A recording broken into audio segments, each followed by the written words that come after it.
اهلا بيكم في افكار ووصفات مع روني. النهارده هنعمل مع بعض وصفه جميله جدا، سهله في طريقه تحضيرها، مش هتاخد معاكي وقت خالص، طعمها جميل جدا وشكلها حلو. هنعمل النهارده مع بعض طاجن اللحمه بالبصل باسهل طريقه.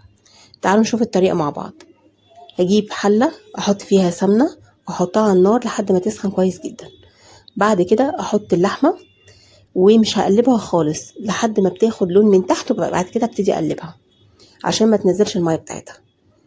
اول ما بتوصل للون الجميل ده هبتدي احط عليها البصل. كيلو اللحمه بياخد كيلو بصل، وهحط عليها معلقه صغيره فلفل اسود، معلقه صغيره من مرقه الخضار البودر اللي عملتها معاكم قبل كده، هتلاقوها على القناه موجوده، ومعلقه صغيره سكر.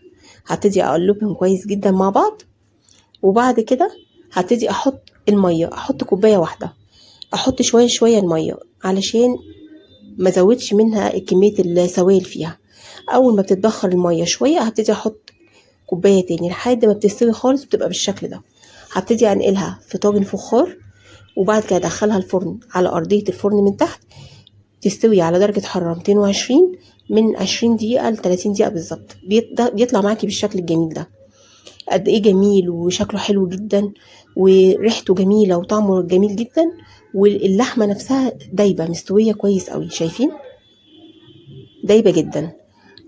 اتمنى الوصفه تعجبكم. لو عجبتكم ما تنسوش تعملوا لي لايك وشير ومتابعه.